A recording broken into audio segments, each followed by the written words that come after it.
मात्र एक बेलपत्री का पत्ता, जिसके भीतर ब्रह्मा भी है, विष्णु भी है, शिव भी हैं, और इस बेलपत्री के बीच वाली पत्ती से लेकर जहां दो पत्तियां रहती हैं, उस पत्ती के बीच में जो गैप होता है डंडी का, इसमें 64 योगनियां भी हैं। 64 योगनियां देवियां भी इसके अंतर्गत विराजमान है। और उस डंडी के नीचे जहां दो पत्ती है, इस दो पत्ती के नीचे की जो लंबी डंडी रह जाती है, इसमें 33 कोटि देवताओं का भाग है। उस डंडी के नीचे जो छोटा सा एक मोटा सा भाग रह जाता है, कई बार आप लोगों ने बेलपत्री को तोड़ा होगा तो नीचे एक मोटा सा भाग रह जाता है, महाराज उसके अंतर्गत सारे तीर्थों का भाव जागृत रहता है। उस बेलपत्री को केवल साधारण ना समझे, शिव को अगर समर्पित कर रहे हैं तो वो संपूर्ण उसी के अंतर्गत, संपूर्ण।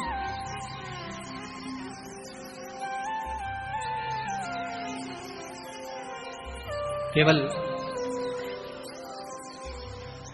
आप लोगों ने बेलपत्र अगर कभी शिवजी पे चढ़ी हुई, हम तो कई बार निवेदन करते हैं कि आप उसका सेवन हफ्ते में एक बार, जिसको भी शुगर हो, बीपी हो, थायराइड हो, हफ्ते में एक बार शंकर जी पे चढ़ी हुई बेलपत्र अवधूतेश्वर महादेव के नाम से, कौन से महादेव?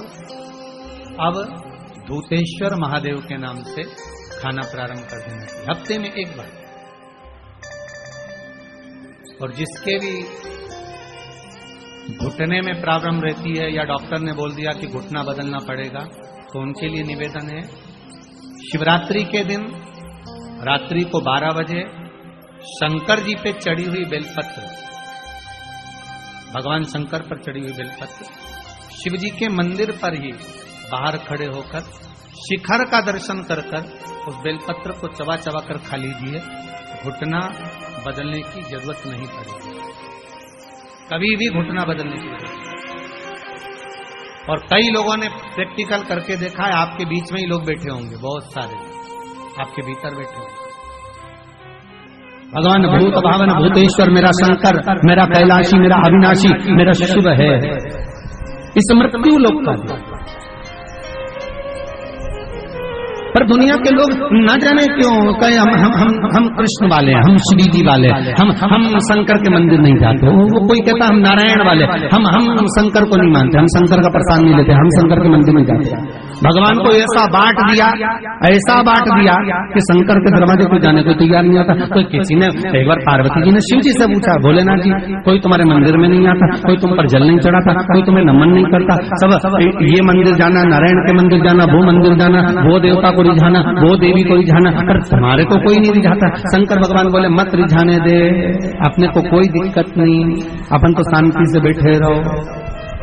मेरे ससुर ने मुझे श्राप दिया है, दक्ष प्रजापति ने, ए शंकर मैं तुझे श्राप देता हूँ कि तू शमशान में निवास करेगा। शंकर भगवान बोले उस दिन से मैं बड़ा प्रसन्न हूँ, क्योंकि मैं शमशान में रहता हूँ। आज किसी का भी भजन कर ले, चाहे ये राम कहे, चाहे ये कृष्ण कहे, चाहे देवी कहे, चाहे भक्त कहे, इसकी मर्जी पड़े, जितना देवी देवता पूछता फिरे, पर आखिरी में मरने के बाद तो मेरे पास आएगा ना, तो निपट लूंगा। उस दिन का इंतजार है। और जैसे ही मेरे पास आया, ऐसी लकड़ी में जलाऊंगा गीली कि 3 दिन ठंडा नहीं होने दूंगा। जिस पुराण को हम श्रवण करने के लिए बैठे हैं, ये पुराण कोई साधारण सा नहीं, इसको कोई साधारण सा ना।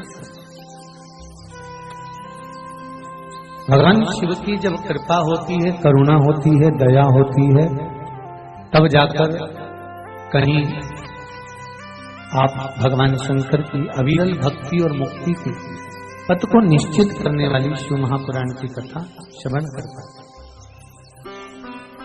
भगवान त्रिवदेव महादेव, करुणा सागर भगवान शंकर, दया सागर, जिन्होंने आप सबको यहाँ पर आमंत्रित करा, कहीं भोले बाबा की दया और उदारता ही है जो पूरे शहर सीहोर में ऐसा कोई भवन नहीं है जिसमें आप लोग नहीं हैं, ऐसा कोई भवन नहीं जहां आप लोग हैं। और शहर तो शहर, पूरे नगर में, पूरे गांवों में, खेड़ों में, क्षेत्र में। और एक निवेदन आप सभी से, जितनी देर की कथा है आप लोग उसको स्मरण कर कर श्रवण करें और अपने जीवन को सार्थक बनाएं। बाबा देवाधिदेव महादेव ने एक करुणा करी है, कृपा करी है, दया करी है, जिसको हम अपने जीवन में उतार बस आपके आसपास में अगर कोई खड़ा हुआ हो, बोल रहा हो, तो उसके चरण पकड़कर आप उसको कहें कि थोड़ा शांत रहें, जिससे हम भगवान की जिस कारण आए, आप आए किस कारण से, आप किस लिए यहां पहुंचे हो, केवल उसके दो कारण हैं। एक बाबा देवाधिदेव महादेव का प्रसाद स्वरूप रुद्राक्ष चाहिए और दूसरी शिव महापुराण की कथा चाहिए। केवल दो कारण हैं और उसके सिवाय कोई कारण आपके पास में है?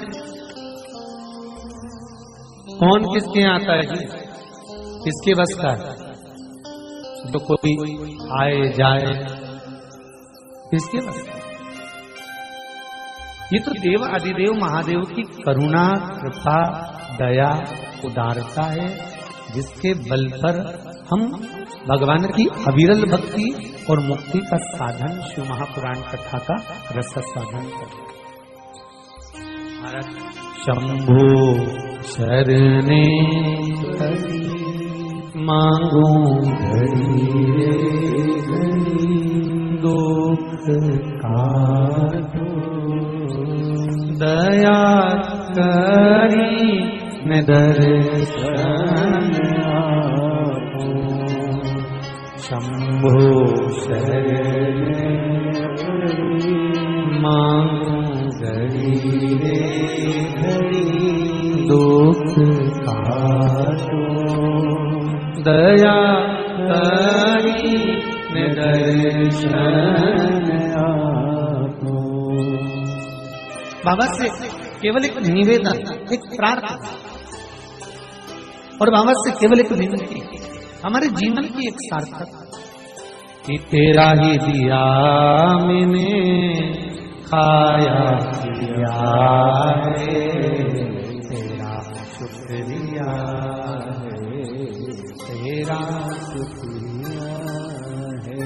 मुझे भोले बाबा ने बहुत दे दिया है, तेरा शुक्रिया है, तेरा शुक्रिया है।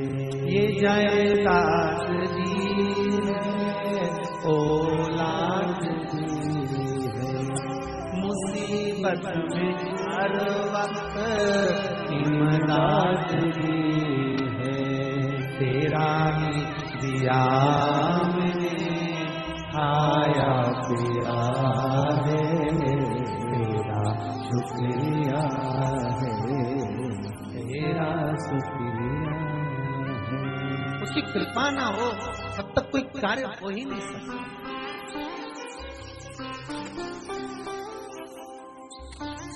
संसार में आने के बाद देखिए, अगर भगवान के होना है, परमात्मा के अगर हमको होना है, तो थोड़ा सा तो जीवन में कष्ट।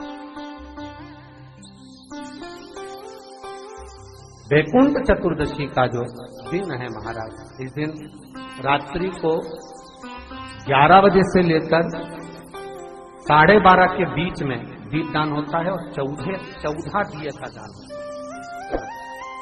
इसमें 14 दीप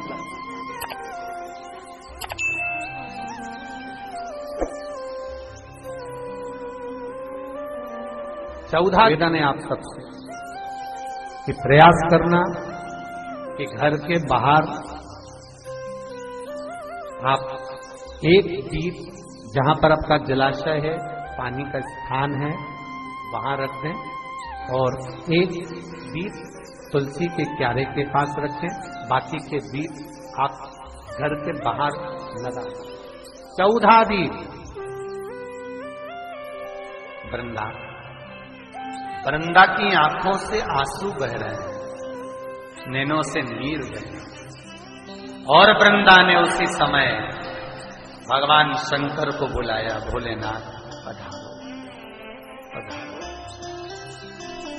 शिव सामने वृंदा, तेरे पति ने जो उपद्रव मचाया था, जहां जहां मंदिर, देवालय, तीर्थ, व्रत सब खंडित कर दिए। जो ब्राह्मण पूजन करने बैठते थे तेरा पति जलंधर, उनके प्राणों को हर लेता है। वृंदा, कहीं किसी गांव में अगर भोजन और भंडारा होता था तो तेरा पति उसमें कुछ गलत पदार्थ मिला देता था। वृंदा, तेरे पति को मारना जरूरी। वृंदा की आंख में आंसू भरे तो वृंदा आंसू भरती भरती कहती है, भोलेनाथ, मैं ये भगवान विष्णु को श्राप देती हूं कि ये पत्थर के हो जाए, ये पत्थर के हो जाए। और मैं वृंदा हाथ में जल लेकर अपने शरीर पर डालती हूं और मैं तुलसी का पौधा बनूंगी।